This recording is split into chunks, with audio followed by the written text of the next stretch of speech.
we're 10 games into the 2024 season. Here's the total touchdowns right now among rookie quarterbacks. A little bit of revisionist history here, okay? Scott, if you are redrafting, going back to last spring with the information that you have now and what you've seen from these rookie quarterbacks so far, who do you take?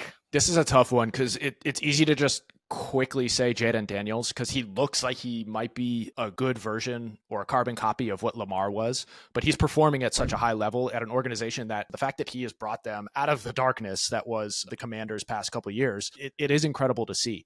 All that said, I'm leaning toward taking Bo Nix here. I know that all matters where the Broncos were in the draft and everything like that. Would they have taken him if they were higher? Who knows? But I think it just makes sense right now with all the pieces, all the coaching staff, the organization. It seems like Sean Payton has got them on the right track, and it's very clear if they're in the hunt for the playoffs here, which is incredible to say based off of last year's utter disaster of a season. So I would probably lean toward Bo.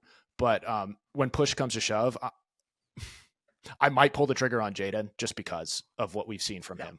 It's impressive. Oh, it's super impressive, dude. I like what you say, Scott, about kind of deciding between Bo Nix and Jaden Daniels, because I'm with you. I think Jaden on the field has been more impressive to me so far, but I think that Bo Nix is going to continue to progress. Like Bo Nix actually started out pretty slow, but he's made great progress here. Not to take anything away from what the Washington Commanders have done this year so far, because it's been absolutely incredible. But if we look here at the teams that they have beat, Giants, okay, the Bengals, that one was impressive early on, but we've seen the Bengals actually having a lot of woes. Arizona, Cleveland, recently Carolina, Chicago, and New York. So some of these recent wins kind of in the second half of these first 10 games here, I mean, of course they're wins, and winning the NFL is very, very difficult.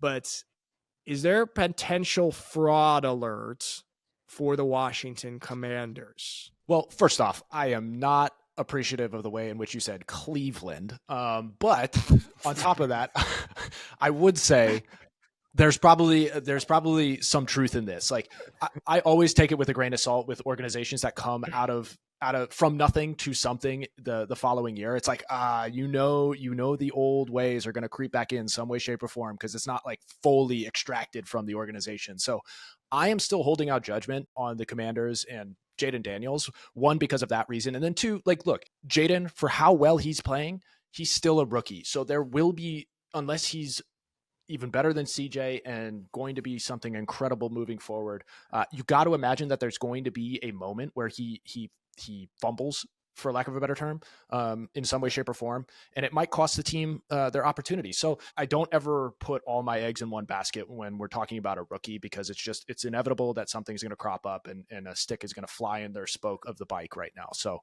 that's my take, but don't you dare say Cleveland like that ever again.